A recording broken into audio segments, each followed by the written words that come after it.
Então, nós vamos dar início, né, ao nosso estudo da educação dos sentimentos. Aí eu vou pedir quem tiver com o seu microfone aberto para deixar fechadinho, né, para não dar, acho que às vezes dá microfonia e tem companheiros que sentem, né? E mas antes, porém, eu vou dar mais uma vez a todos boa noite, né? Sejam muito bem-vindas.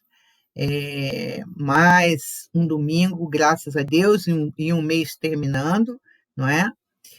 Mas antes eu vou fazer uma pequena dinâmica, aquelas dinâmicas como sempre, mas hoje não tem perguntinha. Hoje eu assisti um pedaço de uma palestra que a Lourdes fez e eu achei muito interessante uma reflexão que ela colocou.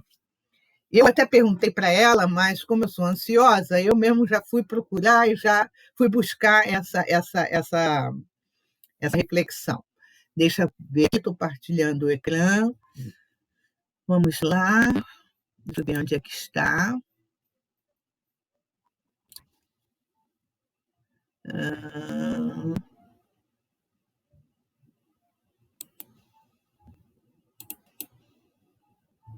Deixa eu ver se.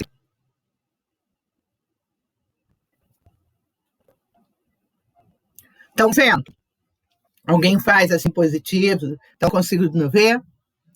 Ele diz assim: o que mata um jardim não é o abandono. O que mata um jardim é esse olhar de quem por ele passa indiferente. E é assim com a vida. Você mata os sonhos que finge não ver. Então vamos lá. Vou fazer aquelas perguntinhas de sempre para a gente fazer essa dinâmica e deixando ali. Adriana, que jardim é esse? Como é que está o seu jardim? O jardim, entendendo bem, a sua vida, o seu jardim. No momento, Uhum. no momento está sem flor. Está sem flor? Está totalmente sem flor. Estou É, regando aos pouquinhos, mas está sem flor. mas e o olhar para esse jardim? Está sendo indiferente? Não, tanto que eu estou batalhando. Estou batalhando, regando, botando adubos para poder ver a planta, mas não é indiferente, não. Não, indiferente não é. Eu acho que a terra que não está sendo bem adubada. Tá certo. Jacira, o que você poderia dizer dessa beleza de reflexão de Mário Quintana? O meu jardim não está abandonado. Ele pode não estar florescendo como eu pretendo que ele esteja, mas ele está florescendo. Aos pouquinhos, eu estou cuidando dele, para que ele possa se tornar um jardim bem bonito. E, no momento ainda não está como eu quero, mas como depende de mim, né, eu pretendo deixá-lo cheio de vida. Ótimo. A minha vida tem que ficar cheia de vida, que é o meu jardim e a minha vida. Né? Isso aí, isso mesmo. Alberto, como é que está o seu jardim?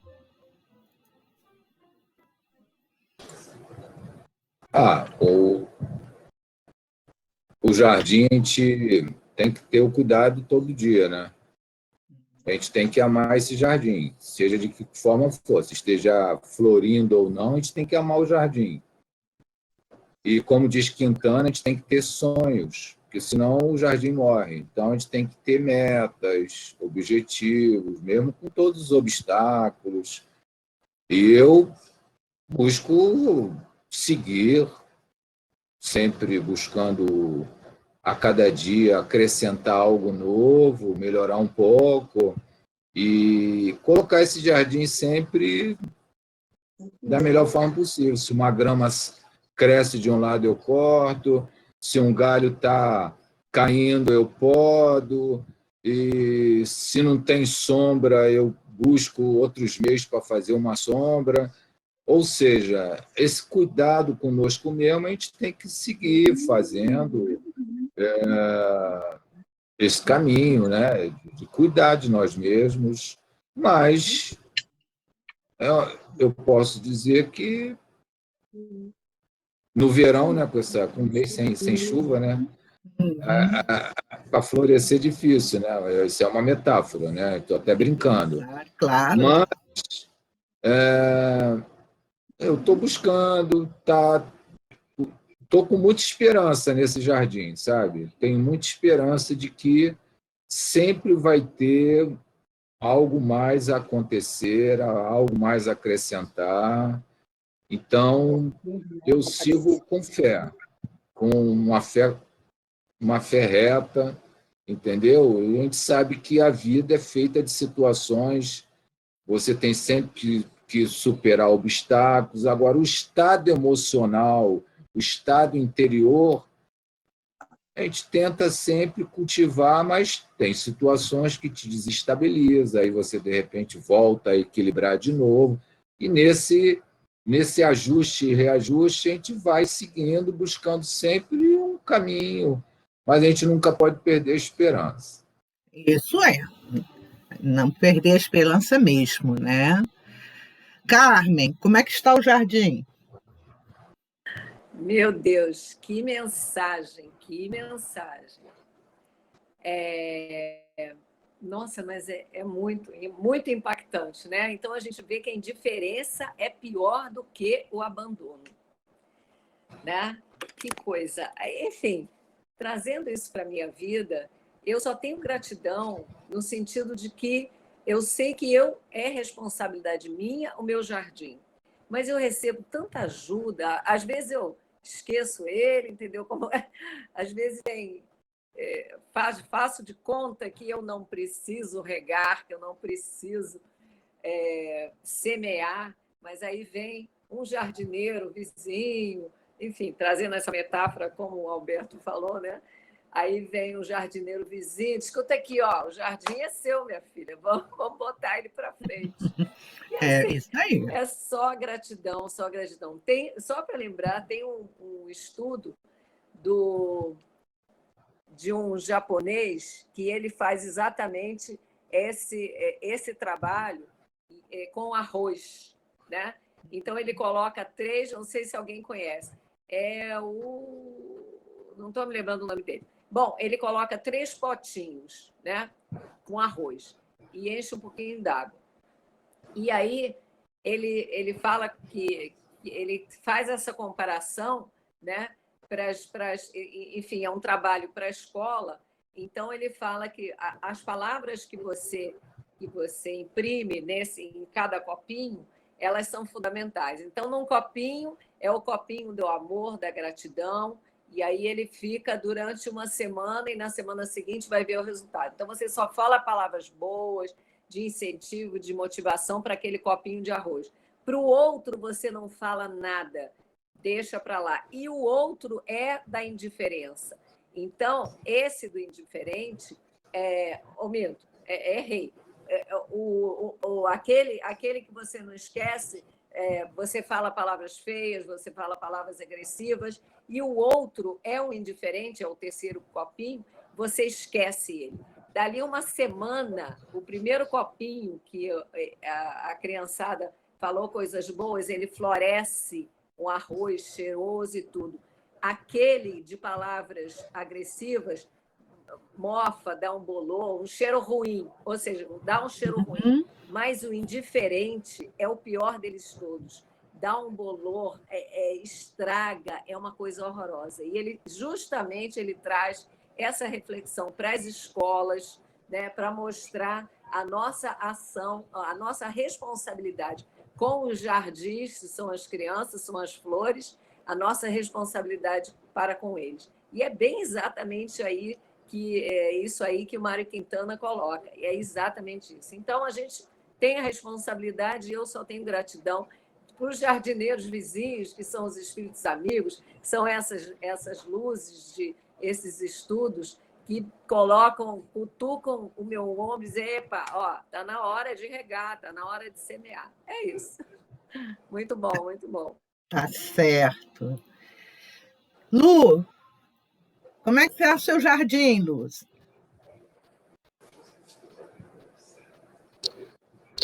precisando de bastante adubo. Mas os galões estão todos aqui, estão todos cheios de adubo, e cada dia vai se colocando um pouquinho. Vou conseguir, alguma hora, organizar esse jardim todinho, e ele vai florir como nunca. Certo. Muito bem. Marcelo, saudades, Marcelo. Como é que está o seu jardim? Está cuidando ou como é que está? Boa noite a todos. Boa Estou cuidando. noite, querido. Boa Está noite. ficando arrumadinho.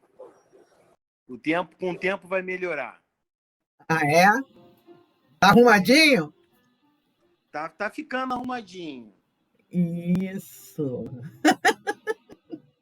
É isso aí. Érica tá aí? Ela tá ocupada no momento. Ah, então tá. Tudo bem, então. Márcia. Você tá aí, Márcia?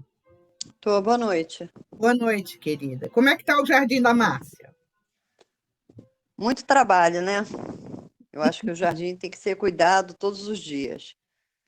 É limpando, tirando as folhas secas, as ervas daninhas, molhando. E quando a gente vê uma flor, a gente fica muito feliz, né? Porque nós fizemos a diferença. É como ver um sorriso no rosto de alguém. Certo, certo. Tá caminhando, Isso aí, né? né? Muito trabalho, mas tá fluindo. Acho que é o mais importante. Isso aí. Minha amiga Sandra Brandão, você está aí por tanto tempo. Você quer dar a sua palavrinha? Como é que está o seu jardim?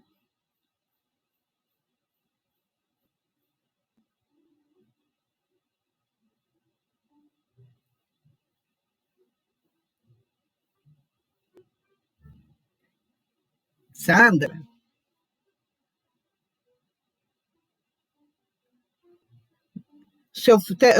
O seu microfone está ligado, mas não está saindo o som. Você quer falar alguma coisa mais, Carmen? Que eu vi. Não? A Sandra. Não. Eu é que apertei errado aqui. Tá. A Sandra apareceu aqui, mas não disse nada. Tudo bem, então.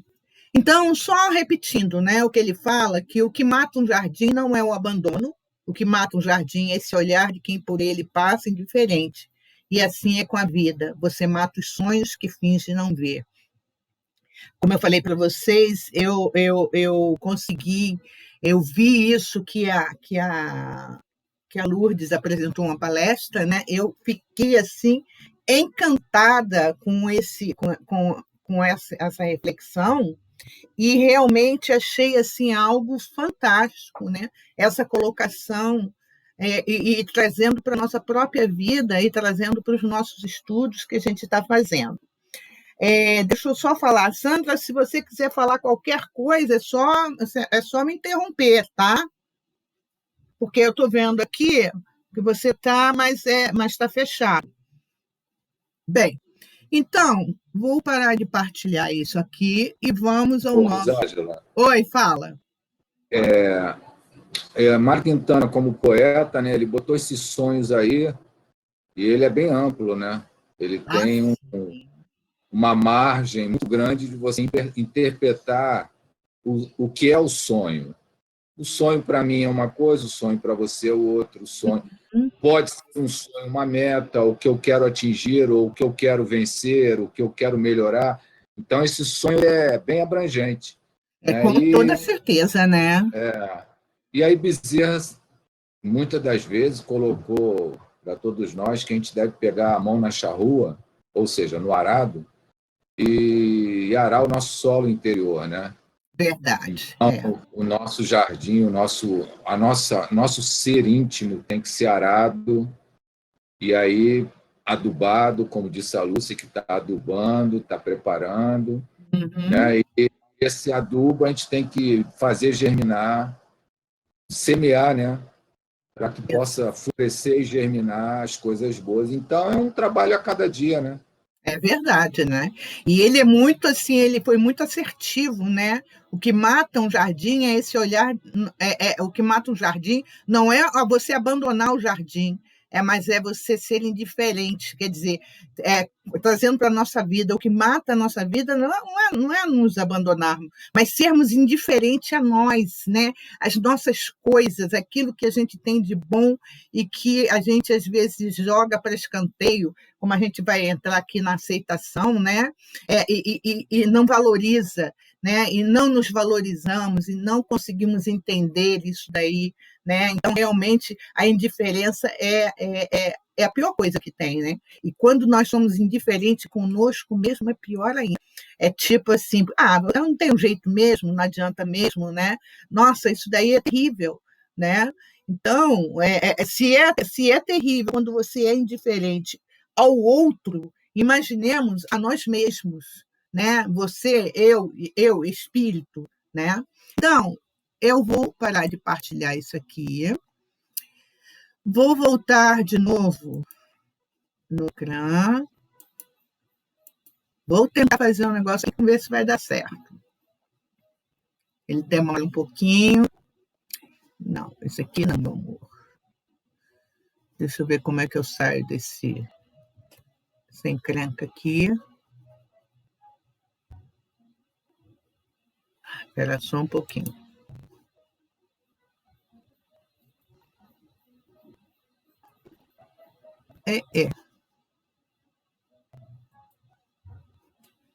Parei, eu quero partilhar outra coisa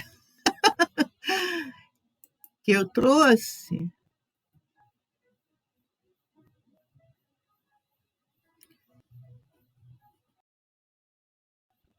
eu ver aqui como é que eu saio desse negócio aqui. Mas não tem nada. Mas eu preciso da área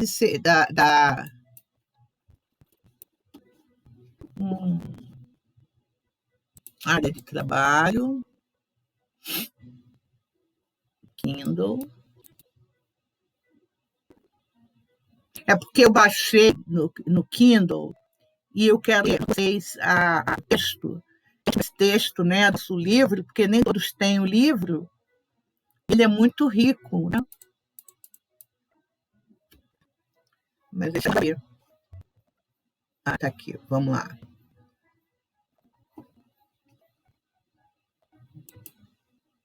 Aqui. Tá dando para ver? Espera aí.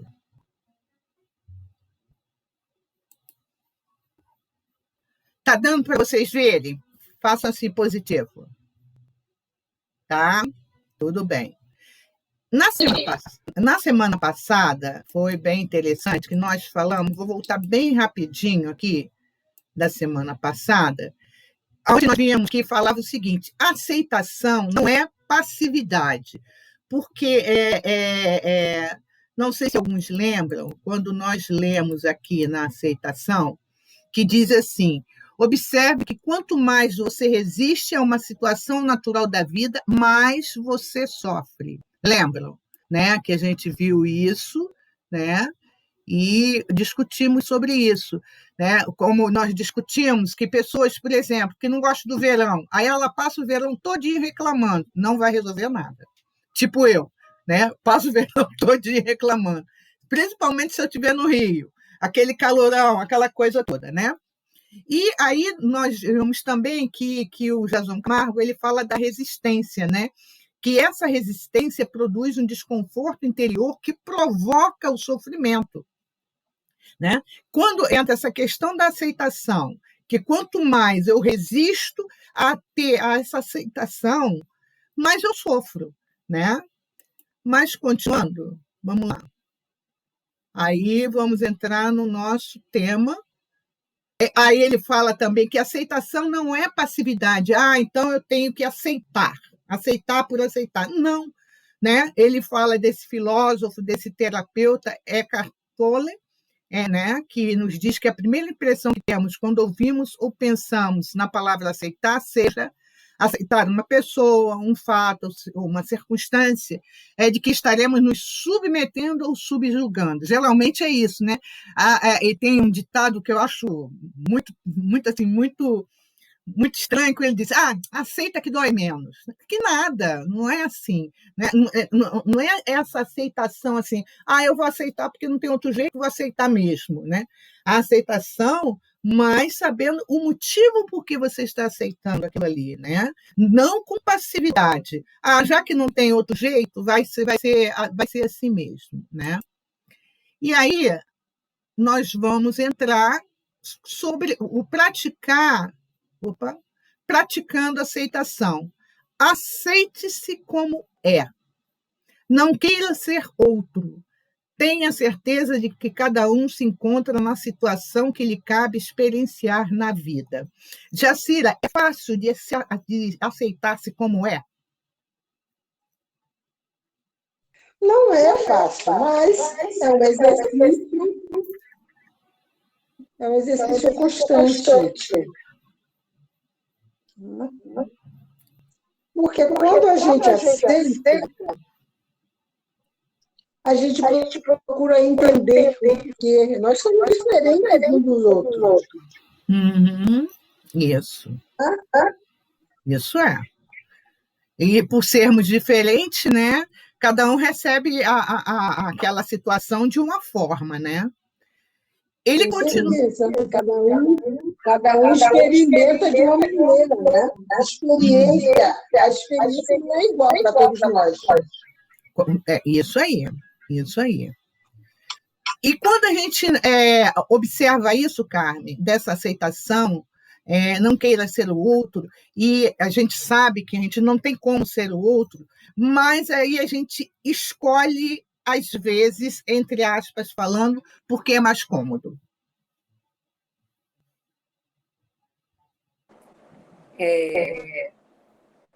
Você está dizendo que nesse movimento de se aceitar, pelo que eu estou entendendo, quando eu me aceito, ou seja, a aceitação é reconhecer as minhas falências, digamos assim, as minhas dificuldades, e aí fica mais fácil entender dos outros.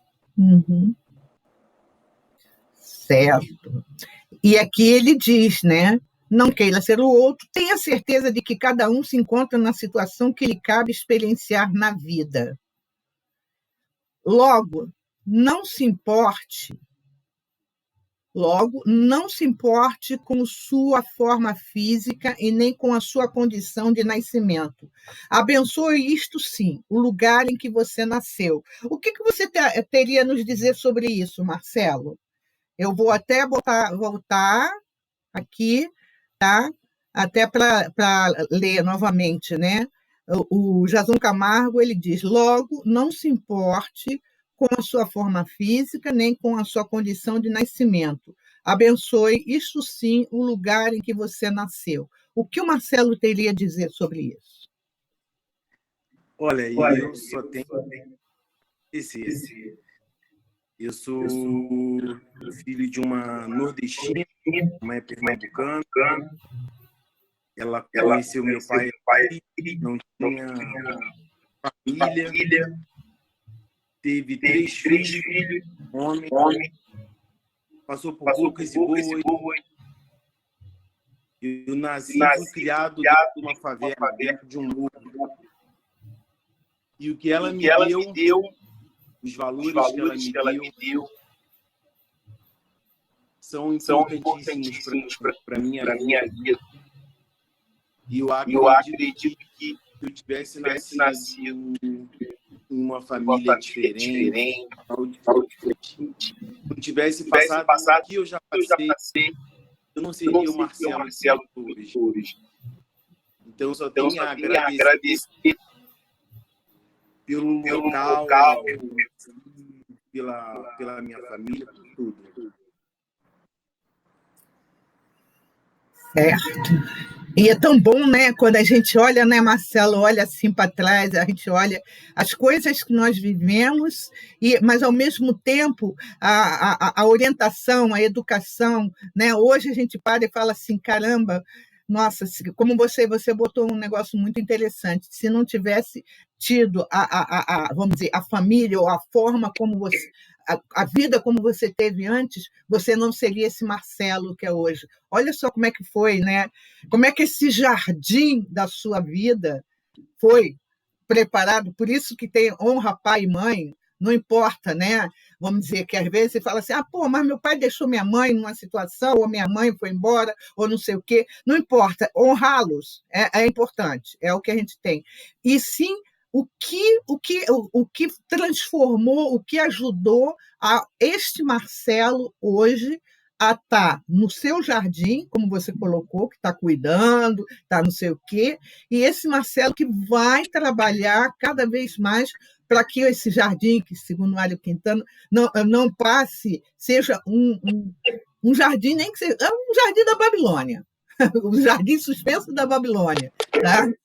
Mas o jardim, a própria vida em si, né? Eu acho que você está certo quando a gente tem que agradecer todos os dias por tudo, pelas dores, pelas lágrimas, pelas dificuldades que tenha passado, aonde viveu, de onde saiu, né? É o que fala. Às vezes tem pessoas que ficam muito preocupadas, né, com a questão da forma física, como se a forma física fosse a coisa mais especial. E, às vezes, a pessoa malha, malha, malha, mas por dentro ela continua vazia. Fica muito bonita por fora, mas por dentro ela não consegue malhar por dentro, vamos botar assim entre aspas, né? Aí fica aquela coisa vazia, né? Então, eu achei quando você fez a sua colocação, muito interessante mesmo, né? Abençoar, sim, o lugar em que você nasceu, de onde veio, não importa. Que é isso, né? E aí eu pergunto a você uma coisa, Marcelo, por que você acha que se o Marcelo tivesse vindo de outro caminho, não seria esse Marcelo? Por quê?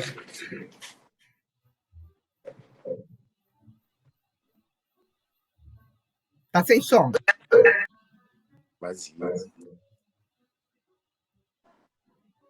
Você me ouviu, Marcelo?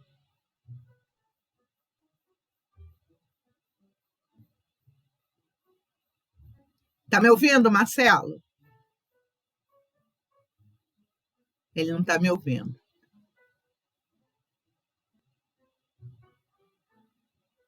Está sem som.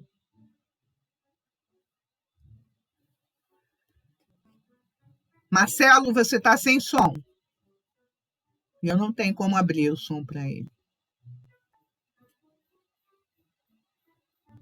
E está aberto. Depois você fala, então, porque você não tá ouvindo nada. Não está ouvindo.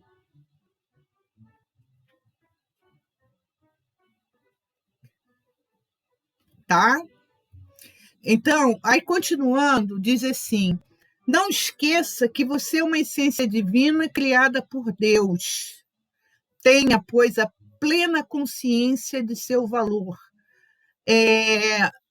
No caso, Adriana, se você não puder aparecer a sua imagem, tudo bem, mas liga o seu microfone. Você é uma essência divina criada por Deus. Você tem plena consciência do seu valor, Adriana? Liga o microfone. Está sem som.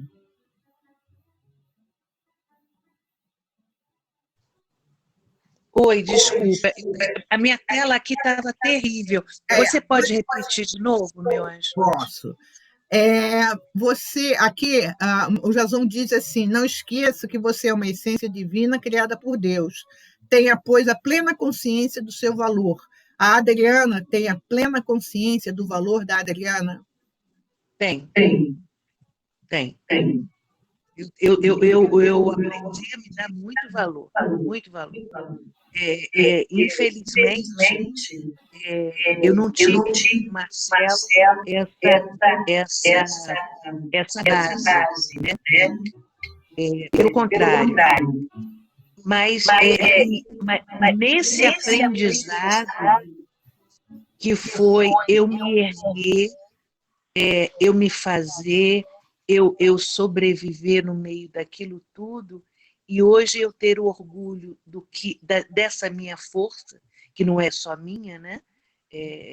De todos que comigo junto me fortalecem, eu tenho muito orgulho, dou muito valor a mim, cada vez mais. Tá certo. Ele continua dizendo: o corpo se desvanece com o tempo, as situações se modificam a todo instante, mas você permanece para sempre sob as bênçãos do Criador do Universo.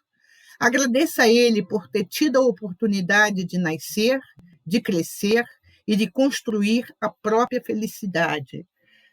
Lúcia, o quanto você acha que você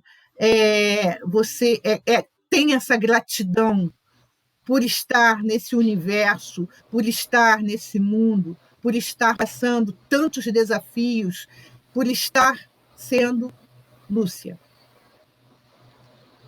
Nossa, gratidão pura. Às vezes eu fico muito preocupada de como eu permaneço, né? Porque às vezes eu me deixo abater, mas a gratidão de ter nascido, a gratidão de me sentir crescendo a cada instante, mesmo que devagarzinho, mesmo que um tiquinho de cada vez, eu tenho certeza que eu estou construindo aos poucos a felicidade. Porque nós sabemos que a felicidade, ela é subjetiva, né? Ela não é de um jeito para cada um. A gente tem estágios. Eu, por exemplo, neste momento, eu posso dizer que sou muito feliz. Eu tenho 2 filhos criados, 2 filhos independentes. E essa felicidade é concreta para mim. E eu acho que a minha felicidade, Lúcia, vai se construindo pouco a pouco, vai se construindo devagar. E apesar dos pesares, eu estou muito disposta. Eu quero muito e vou correr dela. E mesmo que eu me abata, eu vou cair e vou levantar sempre. É isso aí. Marcelo, você está me ouvindo? Estou ouvindo perfeitamente. Tá, então eu vou refazer a pergunta a você. Por que o Marcelo falou que se não viesse da onde ele veio, não seria esse Marcelo? Você quer dividir com a gente ou você prefere não falar? Não, posso dividir, não tem problema nenhum. Então, né, morar, né, no morro, né, passar por algumas dificuldades que eu já passei, né, para mim foram muito importantes, né? A gente dá valor ao que tem que realmente ser dado, né? Minha mãe criou 3 filhos sozinha, 3 filhos homens. E eu tive, né, desde muito cedo, né, a oportunidade, né, de despertar para a vida, né? Eu vi que eu precisava ajudar minha mãe, eu vi que eu precisava fazer o diferencial, mas eu estava me tornando homem. Eu queria namorar igual meu irmão, queria ter roupa de marca igual meu irmão, mas eu vi que aquilo dali não era tudo, né? Então, assim, eu fiz escolhas, né? E drogas, tive diversas oportunidades de utilizar drogas, mas eu nunca quis decepcionar minha mãe, né? Já sofri humilhação por diversas pessoas, mas nunca me importei com isso. Então, assim, né, o ambiente, né, onde a gente vive, onde a gente cresce, é muito importante, né? Claro que muitas vezes a gente precisa olhar para o jardim, né? Às vezes o jardim tem lindas flores, mas a gente só olha para aquela erva daninha. E eu procurei sempre na minha vida olhar para o lado bom do jardim. Apenas isso. Porque se eu ficar olhando para a erva daninha, aí o problema, né, fica grande, né? É igual, né, eu gosto sempre de fazer um paralelo, né, da agulha no palheiro. Às vezes o palheiro é tudo que está maravilhoso na sua vida, está tudo dando certo, mas você quer encontrar alguma coisa errada. E às vezes está tudo dando errado, o outro lado, né, dessa imagem, né? Tá tudo dando errado, mas tinha uma luzinha ali e você não quer enxergar, que pode ser agulha, né? Então eu procuro sempre, em todos os momentos da minha vida, enxergar o melhor lado. Bacana. Vamos lá, então. É engraçado que cada depoimento que vai dando tipo um nozinho na garganta da gente, uma coisa, né? É muito, muito interessante isso. Nossa. Ui. Nas relações, então, a aceitação nas relações. Cada ser humano é único, tem a sua própria história de vida e, por isso, é diferente um do outro. Aprenda a viver com as diferenças, pois os conflitos surgem justamente por causa delas. Márcia, viver com essas diferenças, Márcia, para Márcia, na vida que a gente, nós somos amigas há mais de 20 anos, é claro, né? Mas na própria caminhada da Márcia, como foi e como é que é o desafio de viver essas diferenças? Aprender a viver com as diferenças, pois os conflitos surgem justamente por causa delas. No começo foi bem difícil, porque eu não tinha me modificado ainda, né? É quando a gente começa a enxergar a vida, as situações, quando a gente começa a mudar, né? No nosso interior. Aí a gente tem uma nova visão das coisas, das pessoas, e vai aprendendo a viver com as diferenças, né? É igual na minha casa, eu sou a única espírita, meu marido não é, meu filho não quer seguir, meu outro filho é evangélico, mas ele aceita ainda fazer o evangelho comigo, ele faz oração, ele ia no céu aí comigo, mas eu não posso forçar ele a ser uma coisa que ele não quer. Claro. Eu tenho que aceitar, né? E a gente, quando se respeita a individualidade, né? O que o outro quer, eu acho que a gente vive melhor, né? Com toda certeza, né, Márcia? Sem conflito. Isso mesmo. Né? Quando a gente aprende a viver com as diferenças, como diz o Jason Camargo, não há conflitos, né? Porque você não aprender a viver com essas diferenças vai exatamente trazer os conflitos, né? E é muito complicado. Exatamente. E ele continua dizendo, não sofra por causa disso, aprenda a ver o outro como a Madre Teresa de Calcutá. Ela dizia, eu vejo Deus em cada ser humano. Quando limpo as feridas do leproso, sinto que estou cuidando do próprio Senhor. Não é uma experiência maravilhosa? E ela é muito comum nela mesma, ela fazia isso, né? Eu já até falei de outra vez, o biógrafo dela ficava assim, falava, mas a senhora tem tantas outras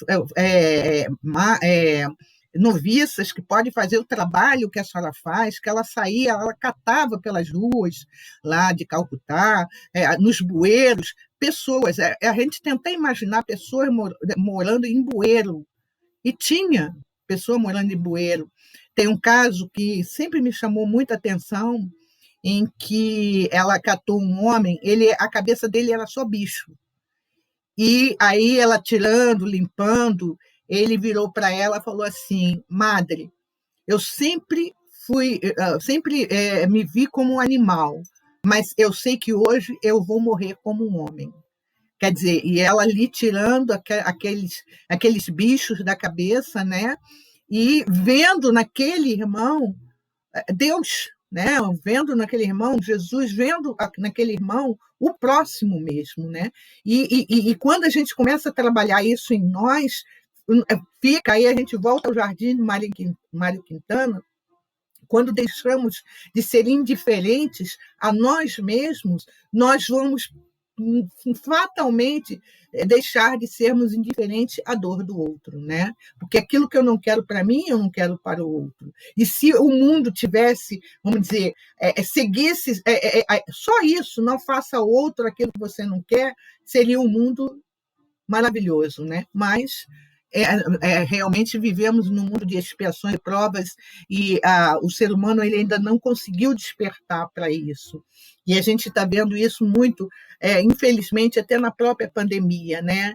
De desvio, de funcionário fingindo que dá vacina e não dá vacina, outro negando não sei o quê. Quer dizer, olha só, ainda estamos muito presos. Acho que nós somos ainda essas ervinhas daninhas, Marcelo, que está ali grudado naquele jardim e que parece que a gente não quer sair, né? E aí ele diz, Jason Camargo continua dizendo: deixe, portanto, cada um com a sua consciência e abra-se para a paciência, divina virtude que solidifica as relações humanas. Nossa, como eu preciso ouvir isso em relação à paciência. Gente, porque quando eu vejo, não falo nem que perdi, que você não perde aquilo que você não adquiriu. Lá se vai o meu esboço de paciência dá errado. Aí derrama nanquim, aí mancha tudinho, né? Aqui, aceite o cônjuge com suas peculiaridades, ame a sua essência divina e não a sua forma exterior, pois a forma exterior com o tempo desvanece. Na minha relação com o Fábio, nós ficávamos muito, nós conversávamos muito sobre isso, sabe? Sobre essa aceitação do outro. Então, tinha momentos assim que ele sempre foi de me acompanhar no CEOI, aquela coisa toda. Aí depois aqui ele foi deixando, e às vezes eu ficava chateada, eu ficava aborrecida, até a hora que eu falei assim, meu Deus, ele é maior, ele sabe, ele não deixa de ser um bom homem porque ele não me acompanha na casa espírita, ou ele não me acompanha em tais lugares.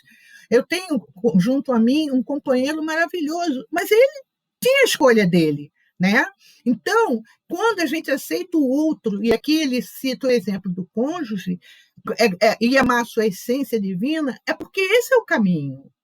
E a gente sai do cônjuge, e ele continua dizendo assim, perdão, a aceitação do cônjuge, como ele fará você viver mais em paz, acredite.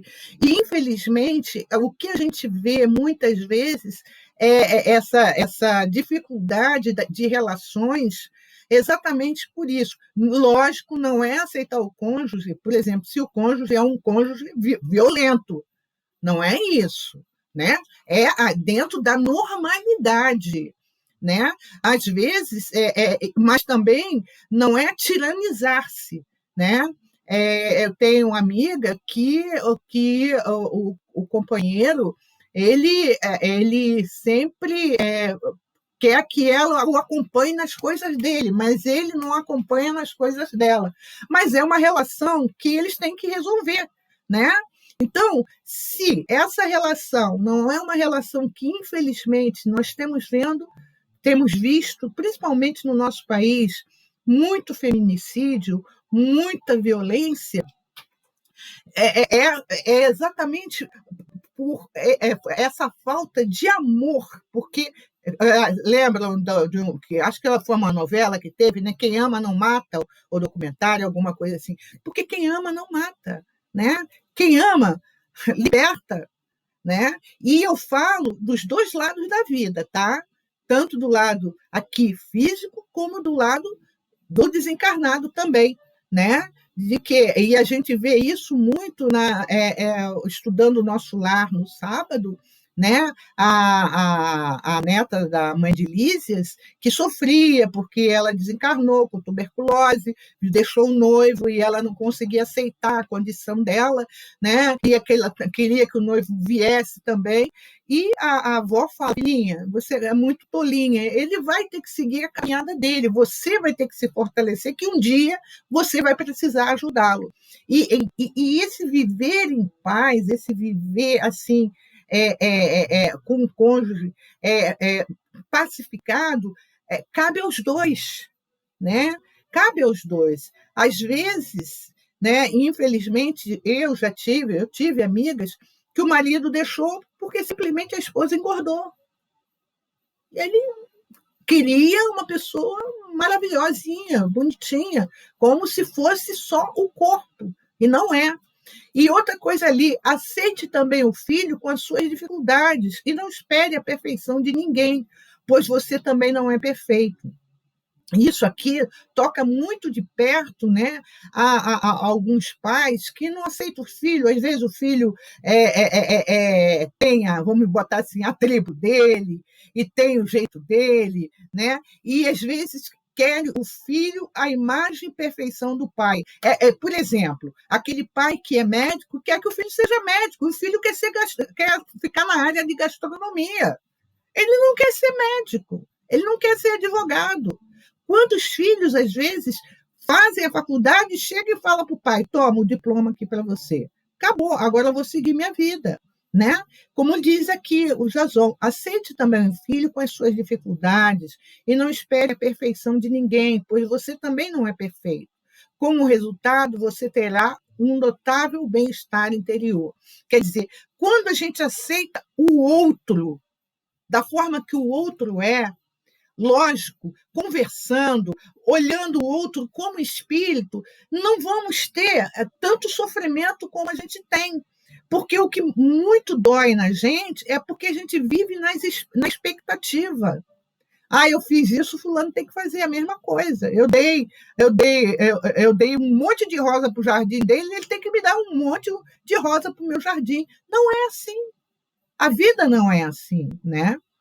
E eu pensei que a gente não ia entrar nas doenças, eu acabei não mandando para vocês, tá? Mas a gente vai entrar a aceitação nas doenças. O campo das doenças severas é uma zona produtora de grandes sofrimentos mentais. As doenças crônicas e difíceis são estágios kármicos, duros para seus portadores, pois sabemos das imensas dificuldades que as pessoas têm em lidar com essas situações de grande desconforto interior. Aqui ele está falando daquelas doenças que, às vezes, eu não vou falar para vocês assim: a aceitação é fácil, é complicado. Não, é trabalhoso, né, que Joana fala. É trabalhoso, né? E é o que ele está dizendo. Ele diz assim: mesmo assim, racionalizando, quando uma enfermidade bate às nossas portas, nós poderemos aceitá-las ou não. Se houver entrega, aceitação, nós passaremos bem melhor por essa fase. E aí eu pergunto: é fácil, Carmen? Só pergunta boa, né? Fácil. Caramba, é um exercício. Nossa, mãe, tem que ser cotidiano, de minuto em minuto, aceitação das coisas que vêm para a nossa vida, que muitas vezes a gente sabe disso, que é o nosso remédio, é para a gente melhorar as limitações, é o nosso remédio.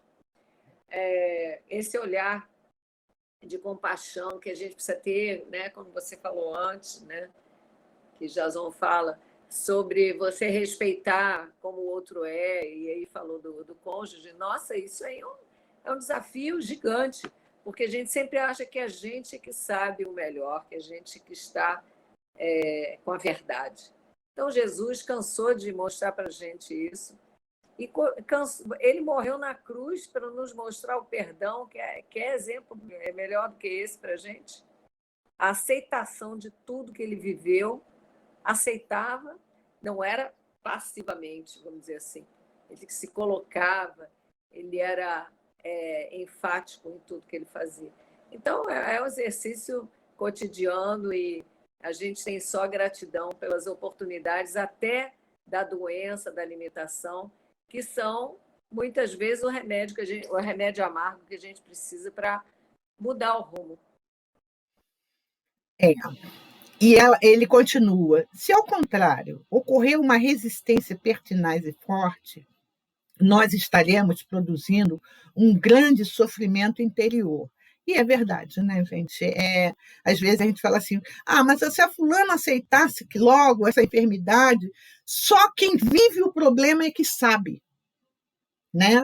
Nós que estamos de fora, né, achamos que pode ser resolvido, mas quem vive aquele problema, que está mergulhado naquele sofrimento interior, que vai poder dizer. E tem um livro muito interessante, de uma tanatologista famosa, que ela fala sobre a morte e o morrer. Eu vinha com o nome, acabou fugindo, né? Mas procura para mim no Google, Carmen. A morte e o morrer. Eu esqueci o nome dela. Ela fez um trabalho, tem um trabalho dela muito interessante, que há estágios dentro da pessoa, para a pessoa, de aceitação da morte. Primeiro tem a barganha, primeiro tem a indignação, porque depois tem a barganha com Deus, depois tem a aceitação, e, por último, realmente, já a pessoa aceita essa questão do morrer, da enfermidade, de forma diferente, né? Kubler-Ross. Kubler-Ross, falta o primeiro nome que eu esqueci, né? Kubler-Ross.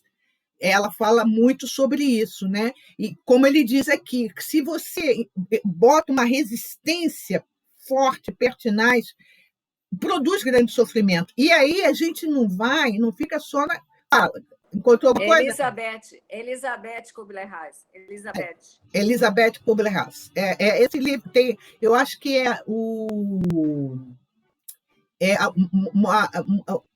morte e o morrer, alguma coisa assim, mas é muito interessante. É uma tanatologista, né?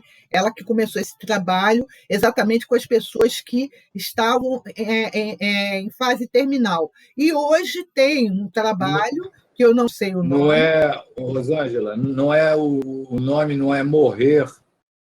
Morrer não é tão ruim? Não lembro. Não lembro. Eu sei que é da Elizabeth Kubler-Ross. E hoje tem um trabalho que é feito, que tem um nome, que é feito para as pessoas que estão nessa condição, que não tem cura, para assistir essas pessoas e assistir a família também, né? Não só a pessoa, mas como a família. É um trabalho que é específico, eu acho que até da área da psicologia, que trata sobre isso daí, né? Agora eu não consigo... Se falarem o nome, talvez desperte, mas até então, 65 aninhos, né? Aí, mas o meu 65 aninhos, de vez em quando, dá aquela... o neurônio sai correndo, está muito calor. Aí continua aqui: o melhor seria procurar um profissional da área da saúde para nos auxiliar a debelar a doença, evitando uma tormenta de grande magnitude, visto que o descontrole emocional em nada iria nos ajudar. Claro, lógico, não adianta a pessoa falar assim, eu vou resolver a minha situação por mim mesma. Não vai. Eu tenho transtorno de ansiedade. E ela não piorou, não. Ela se apresentou, o Fábio ainda era vivo, aquela coisa toda, tal. Quando eu ia começar a diminuir os remédios, ele desencarnou. Aí foi. Quando chegou em janeiro, fevereiro do ano passado, que eu ia começar, entrou a pandemia. Eu fui buscar o meu psiquiatra. Porque tem muito espírita que fica assim meio envergonhado. Psiquiatra. Eu tenho. Eu tenho psiquiatra e tenho a minha terapeuta. E faço tratamento, né?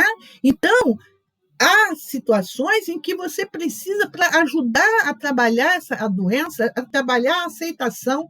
No momento em que eu tive, a quem estava aqui a semana passada, foi muito interessante quando a Márcia falou, né, que a minha aceitação do desencarne do Fábio foi muito diferente da minha aceitação da morte do meu pai, no qual eu caí numa depressão profunda e só saí porque tive também um excelente profissional, um excelente terapeuta, um psiquiatra, neurologista. E eu me lembro uma vez que eu fui no médico, eu tomava um remédio, Lorax, um deles. Aí o médico falou para mim assim, eu nunca vi ninguém largar o Lorax. Aí eu saí tão furiosa do consultório dele, que eu peguei o Lorax, a caixa de Lorax, e falei, eu vou jogar fora, eu vou sair. E saí, né? Quer dizer, então, a gente observa que muitas vezes entra também essa questão da nossa vontade, né? De você ir não ter vergonha de, pô, não estou bem, não estou legal, preciso de um profissional, eu vou atrás. Ah, mas como? Mas você é para cima, você é cabeça feita, você não sei o quê, é que nada. Ah, vamos tomar uma cervejinha que isso melhora. Mentira! Não funciona assim, não. Não é desse jeito. E é o que ele coloca aqui, né? Nesses momentos de extrema dificuldade, não podemos esquecer nunca do lenitivo que está em nossas mãos. A prece fervorosa e voltada para Deus. Gente, quando eu estava lendo isso aqui, quando eu parei nisso da prece fervorosa, realmente, a prece nos ajuda muito. Nós temos um recurso nas mãos que, às vezes, a gente não valoriza. A gente não valoriza mesmo. Aí a gente se descabela, e depois que se descabelou, você para e fala assim, meu Deus, eu poderia ter esse papo com Deus, sabe? Né? Esse momento com Deus e falar assim, Senhor, está pesado demais. Mas ter também ouvidos para ouvir. Me lembro que acho que é mais ou menos a historinha assim. Alguém perguntou a Madre Teresa de Calcutá assim, quando a senhora fala com Deus, o que ele fala para a senhora? Ele não fala nada, eu só escuto. E quando ele fala com a senhora, o que a senhora fala para ele? Eu não falo nada, eu só escuto ele. Não, perdão. Quando a senhora fala com Deus, a senhora escuta ele? Não, ele não fala nada, só escuta. E quando ele fala comigo, eu não falo nada, eu só escuto. Porque essa é a nossa posição. Muitas vezes, só escutar. Às vezes, a gente não vai escutar aquilo que a gente gostaria. Tipo assim, coitadinho de você, realmente, você é uma pessoa sofrida. Tem horas que a gente vai escutar assim, levanta, sacode a poeira e dá a volta por cima. Mas antes tem uma frase antes. Quem sabe a música, lembra da frase. Reconhece a queda. Você reconhece a queda, levanta, sacode a poeira e dá a volta por cima. Até eu estava lendo alguma coisa sobre o autor dessa música e ele falou... Oi? Não desanime. Oi? Reconheça a queda e não desanime. Reconhece a queda e não desanime, levanta, sacode a poeira e dá a volta por cima. Obrigado, Lu. E o autor falou assim, gente, eu me fixo mais no reconhece a queda. Você reconhece a queda, caramba. Né? Aí sim, reconheci a queda, não desanimo, levanto, sacodo a poeira e dou a volta por cima. Então, esse ato de fé, além de amenizar o desconforto interior, irá robustecer o nosso mental. E o nosso mental, ele pode ficar robustecido exatamente quando a gente pega, realmente tem essa prece dentro da gente, com aquela força, com aquela coragem, que algumas vezes a gente fala assim, eu estou me sentindo tão sozinha, eu não estou conseguindo. Busca alguém, então. Sabe? Passa um WhatsApp para alguém, fala assim, fulano, ora aí por mim que eu não estou conseguindo, ou então, ora comigo. Quantas vezes? Sabe? Né? E como ele diz ali também, por outro lado, no estudo realizado pelo psiquiatra italiano Roberto Assagioli, ele constatou que a pessoa fica prisioneira daquilo com que ela mais se identifica e que a demasiada identificação com o corpo físico leva o indivíduo a sofrer muito nas doenças humanas. Eu achei interessante que esse psiquiatra, esse Roberto Assagioli, eu tinha até feito a anotação aqui de quando foi que quando ele nasceu, quando ele faz esse trabalho, né? Ou fazia esse trabalho, alguma coisa assim, né? O que ele coloca, e é verdade, quando você se identifica muito com o corpo físico, né, com o físico e não com... Ele praticamente poderia ter falado com o espírito, né? Quando você se identifica muito mais com o físico do que com o espírito, você vai sofrer. E tem lá de Chardin, tem uma frase que ele diz o seguinte: nós somos seres materiais tendo uma experiência espiritual, só que muitas vezes nós trocamos, nós colocamos como se fôssemos seres espirituais, tendo... É porque eu esqueci, se alguém pegar aí, pega direitinho a frase para mim, essa frase de Teilhard de Chardin. Então, é o quê? Nós somos o espírito tendo uma experiência material. Nós não somos uma matéria tendo uma experiência espiritual. A gente veio de lá para cá. Então, quando a gente para e pensa assim, eu sou espírito, então eu tenho que entender que eu sou um espírito, que estou momentaneamente, Marcelo, momentaneamente, Alberto, momentaneamente, Jacira, com personalidades, mas eu sou espírito. E é o que ele coloca ali, ele ainda continua assim. Por isso, seria necessário produzir uma desidentificação com o corpo, visando amenizar as angústias dos medos referentes à saúde e à desencarnação. E é muito interessante que isso toca muito profundamente a gente, realmente, esse medo referente a ficar enfermo e a desencarnação. Por isso que a gente sempre faz essas preces, porque a gente sabe, né? Principalmente nesse momento que a gente está vivendo, né, o Covid, quantos companheiros estão desencarnando sem saber que estão desencarnando, né? Por isso, essas caravanas que estão, e a gente tem conhecimento disso, né, pelos amigos espirituais que falam, por textos, essa coisa toda, caravanas recolhendo esses espíritos para serem auxiliados, exatamente por causa disso, né? Esse receio, esse medo, né, que tem, a angústia em relação à saúde, e a pessoa estar com medo, com pavor de ficar doente. Quantas pessoas... eu estava vendo hoje, acho que foi hoje que eu vi pela internet, que o índice de problemas mentais no Brasil aumentou muito, muito. Pessoas com problemas, quando fala mentais, é isso, é depressão, problemas referente à questão mental mesmo, né? Depressão, síndrome do pânico, e tantas outras, transtorno de ansiedade, transtorno, todo tipo de enfermidade mental que possa estar acontecendo. Muitas pessoas mesmo, e isso no Brasil e também no mundo, tá? Para tanto, poderíamos, quando em meditação, afirmar várias vezes: eu tenho um corpo, mas não sou o meu corpo, até atingir um estado espiritual mais pleno, mais forte, separando o corpo físico do eu, consciência, espírito, pois o corpo é o corpo e o espírito é o espírito. Lembra da meditação que a Márcia fez com a gente? Né? Eu acho que foi até no Joana de Ângeles, né, Jacira? Quando ela fala de paz, eu sou luz, eu sou paz, eu sou amor, né? Isso, eu sou luz, eu sou paz, eu sou amor. né?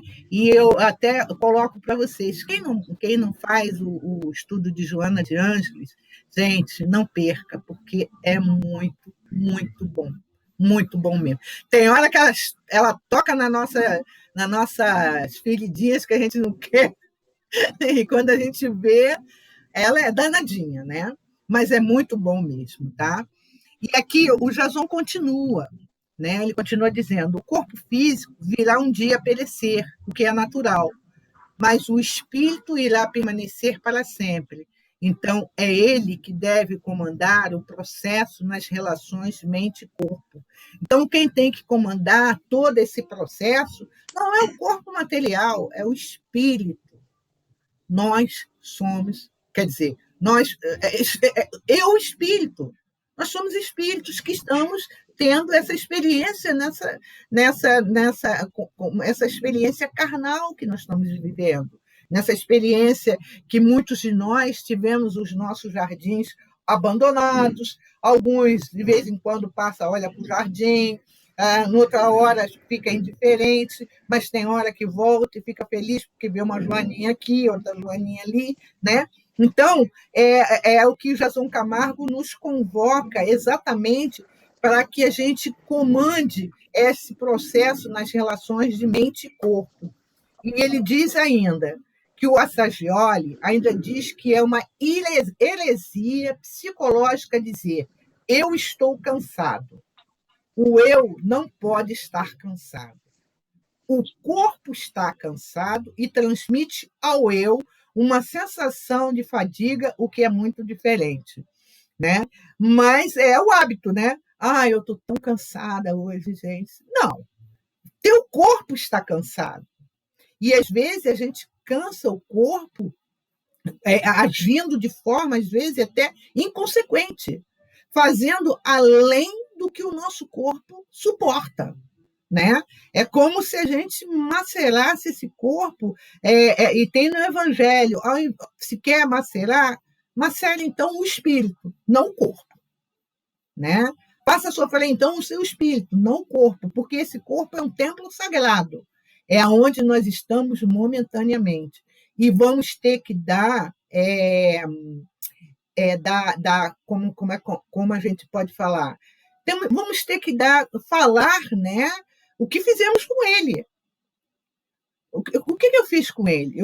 Eu tomei boas atitudes com esse corpo, né? Vamos ter que dar conta dele, né? A questão toda é essa.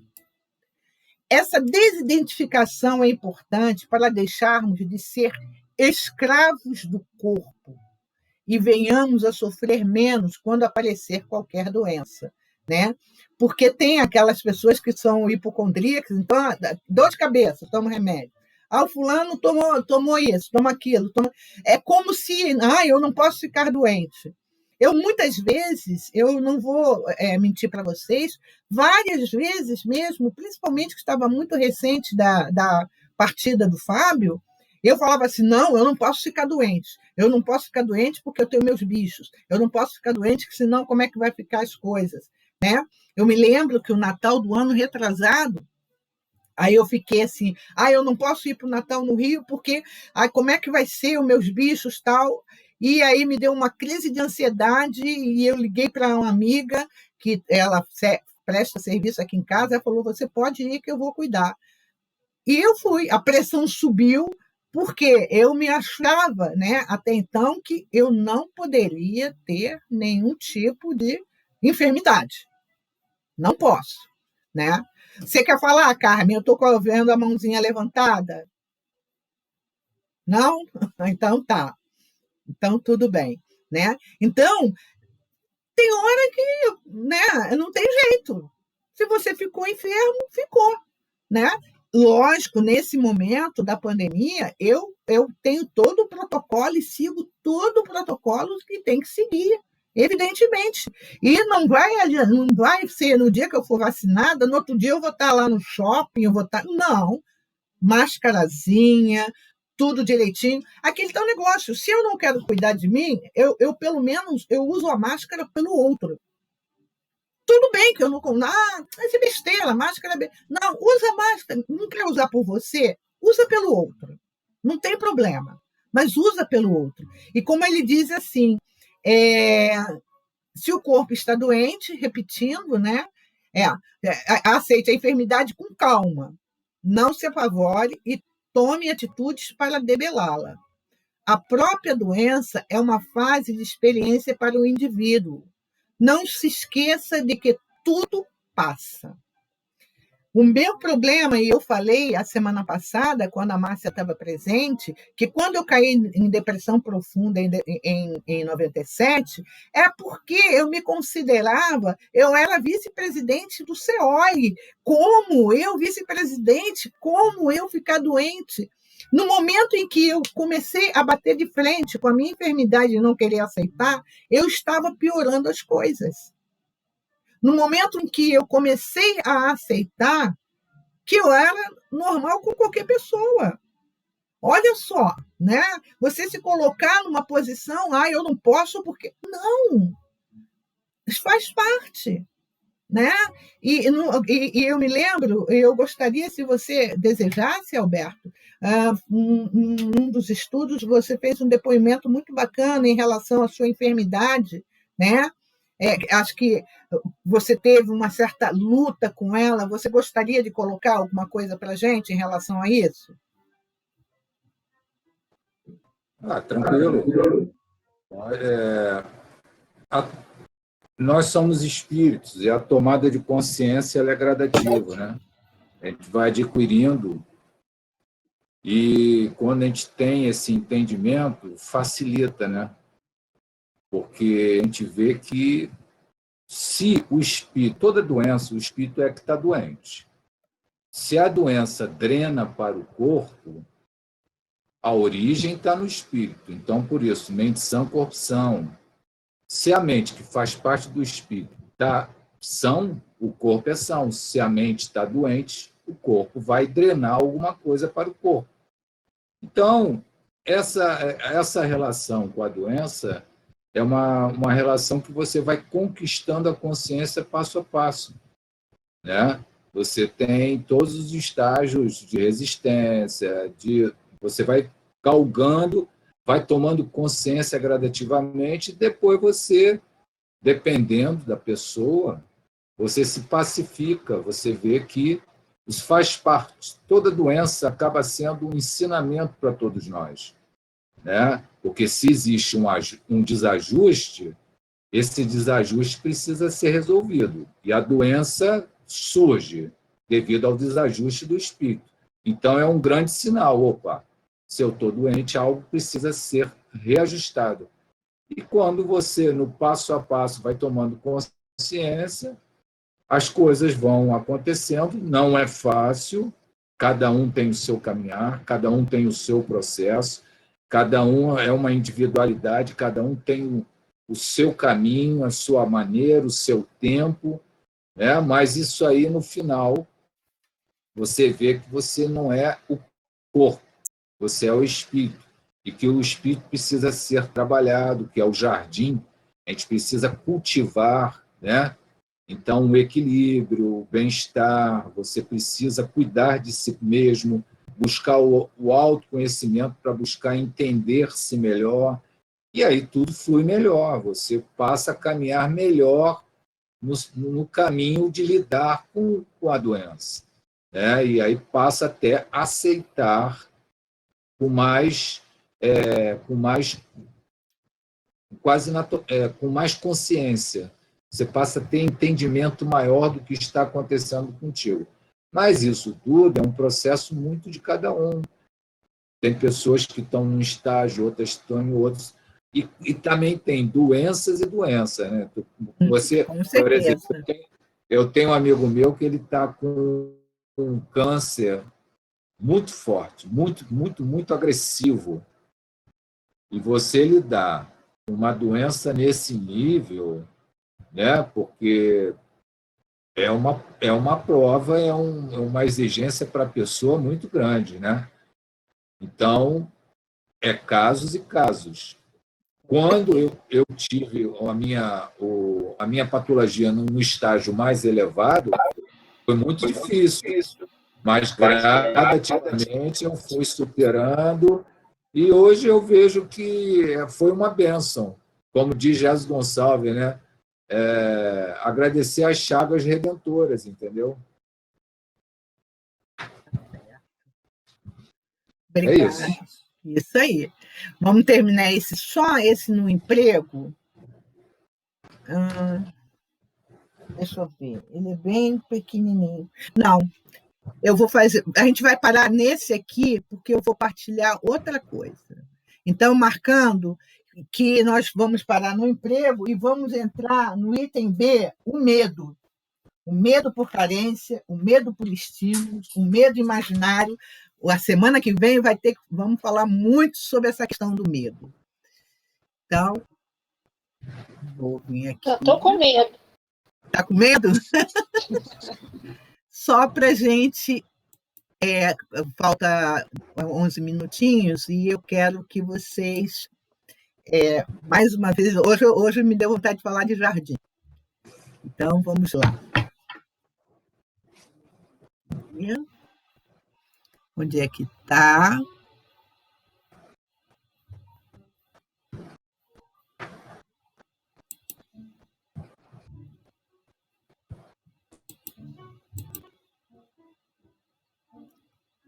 Será que é esse? Deixa eu ver se é esse aqui. Não, não é esse.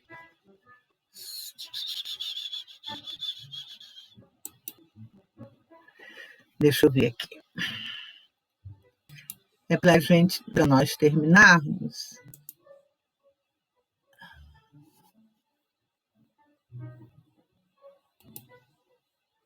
Engraçado.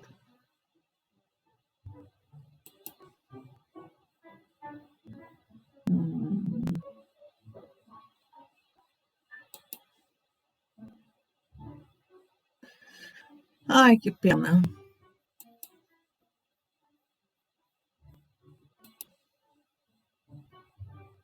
Achei que eu tinha salvo. Ah, tá aqui.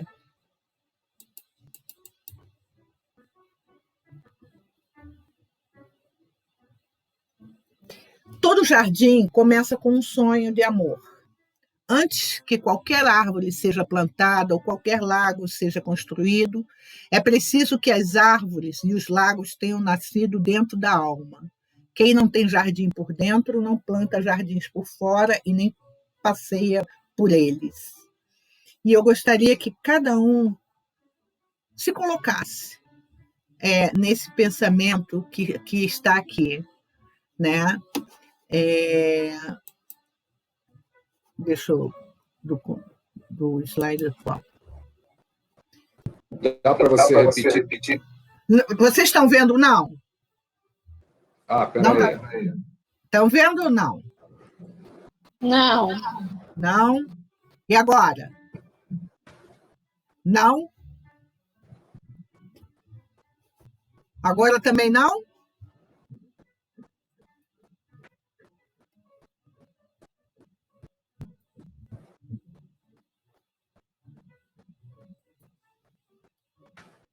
Só um pouquinho.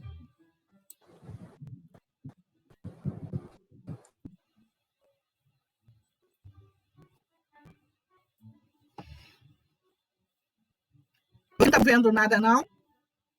Não está vendo nada, não. Caramba. Deixa eu ir lá. Vamos lá. Deixa eu ver aqui.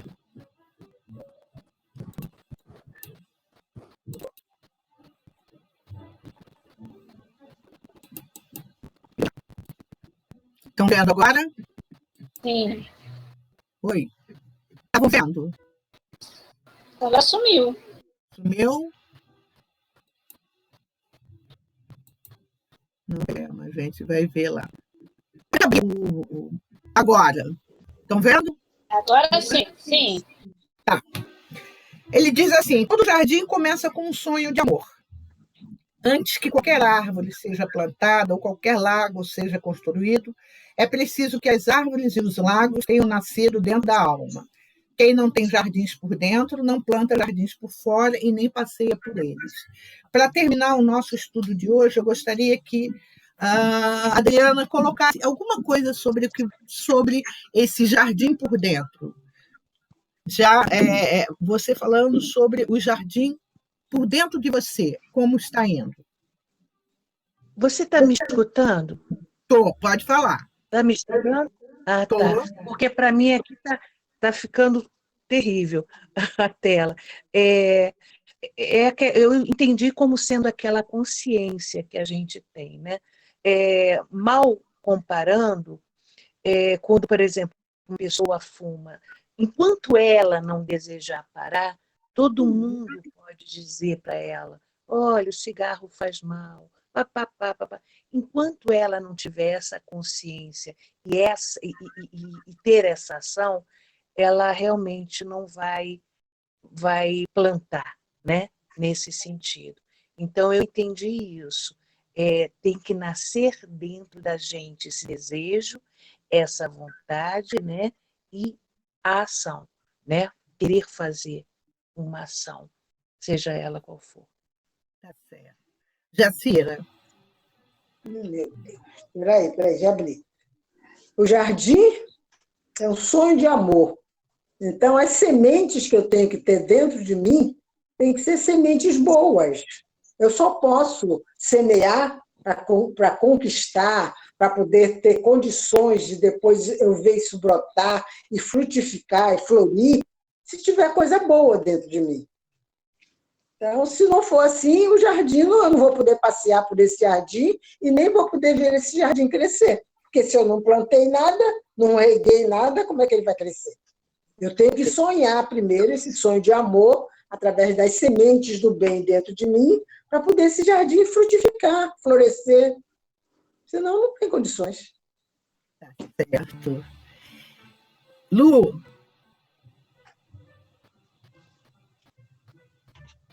Como o próprio texto falou, né? É a aceitação de cada um de nós. Esse jardim é a aceitação que a gente tem dentro de nós para que as coisas aconteçam, para que a ação aconteça.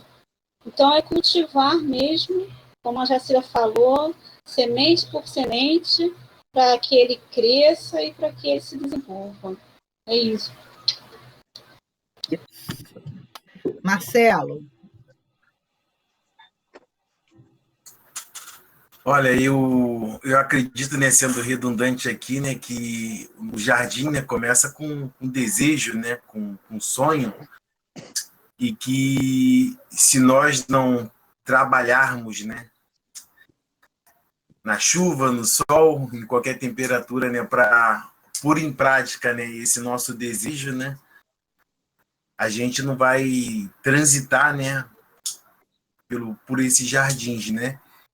E é válido dos dois sentidos, né? Se a gente tem bons desejos, a gente vai ter bons jardins. Agora, se a gente plantar péssimas sementes, né? Injúria, o ódio, né? A gente vai colher da mesma maneira. Não vou ter condições. Márcia. Oi. Eu acho que o jardim é como se fosse uma reforma íntima, né? A transformação interior. Quando acontece isso, a gente começa a fluir só coisas boas para o mundo, né? Porque Deus nos emprestou esse planeta lindo e maravilhoso para que a gente pudesse evoluir aqui. Então, aqui nós estamos num planeta de prova e expiação. Então, todo dia nós temos uma provinha, né? Pois é verdade. Né? E se a gente tira a nota baixa, a gente tem que repetir aquela matéria até poder passar, né? Verdade. Eu acho que todos os dias é um aprendizado novo. Isso mesmo. Com a gente mesmo e com as pessoas, né? Que estão ao nossa nosso volta, redor. né? E a gente tem que dar o melhor de nós para as pessoas, né? Eu acho que é isso que Deus espera de nós. E essa oportunidade da reencarnação, né? Graças a Deus, né? Nós tivemos essa oportunidade, estamos aqui no caminho, né? O espírito está em eterna evolução, não é isso? Então, nós também estamos evoluindo, o nosso jardim também está crescendo. Talvez não seja numa encarnação, vai ter que ter várias encarnações para a gente ter um jardim muito bonito, né? É isso. Tá certo. Alberto, Bem, o pessoal já falou, né? É difícil até a gente, de repente... Mas vamos lá. Quando o jardim é cuidado com carinho, com zelo, com amor, a gente percebe que o jardim é mais bonito, né? Então, a Carmen mesmo deu o exemplo lá do cientista que fez os experimentos, as sementes que foi emanada bons pensamentos floresceram, as que foi dita coisas, emoções, etc., a semente não cresceu, deu bolor, e a indiferença também. Então, quando o jardineiro cuida do jardim, tudo floresce, tudo cresce, né?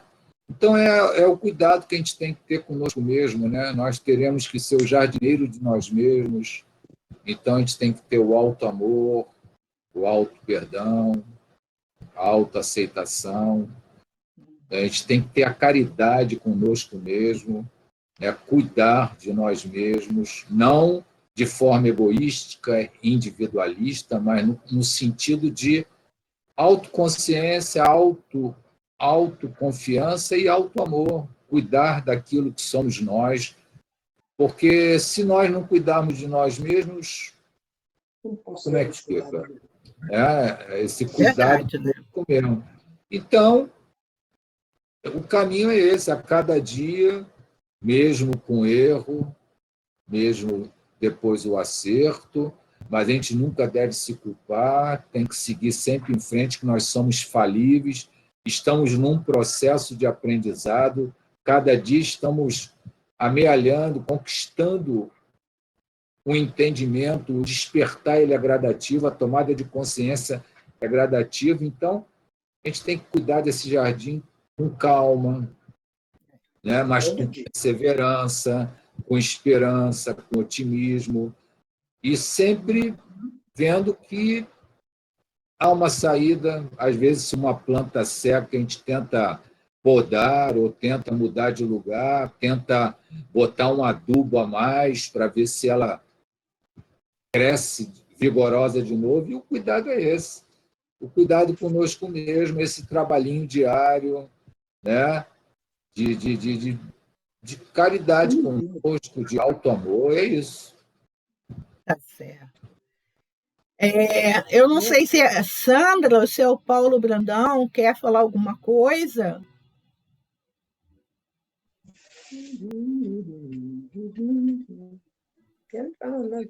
Já está me ouvindo? Estou ouvindo. Bom, eu que estou vendo aqui, né? Bom, inicialmente tinha colocado o nome da Sandra, que é ela que pediu para ligar, mas acabou que ela estava com outra tarefa. Está muito baixo. Fala mais alto um pouquinho. Tem que saber onde é que está o microfone aqui do computador. Estou no laptop. Olha só, todo mundo já falou mais ou menos o que eu estou pensando. Por exemplo, a ação de construir um jardim é uma ação. Não é? E ele fala que para você construir um jardim, você antes tem que estar com isso dentro de você. Isso. Ou seja, para você criar em torno de ti o que seria um jardim? Plantas. E um jardim não é só uma planta, são várias.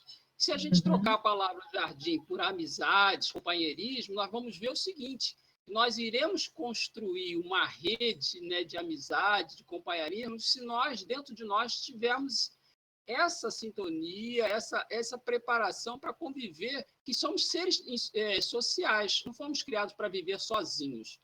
Agora, quando a gente realmente é uma pessoa que não consegue, dentro de nós, estar bem com a gente não vai exteriorizar esse relacionamento. Então, a gente não vai conseguir construir amizades duradouras. Então, é como o Antônio falou, às vezes essas amizades elas deixam de existir, porque até para manter uma amizade, a gente também tem trabalho. Aquilo que a gente constrói, né? Alguém já disse, né? Aquilo que tu cativa, você se torna responsável por aquilo que você cativas. Isso Então, aí. olha só. Então, tudo isso tem a ver com você estar bem consigo mesmo. Se você não está bem consigo mesmo, você não vai estar bem com ninguém. Como é que você vai construir em torno de você se você nem tem essa condição de planejar? Quando ele fala planejar aqui, já é uma coisa física, que ele fala de jardim. Mas o exterior da gente, né, como Jesus disse, né, você coloca para fora aquilo que está dentro do seu coração. Se você não está bem com você não vai estar bem com ninguém. É isso aí. Tá certo, Paulo. Saudades, hein? Um abraço, querido. Então, Marcelo, quer fazer a nossa prece de agradecimento, meu amigo? Por favor.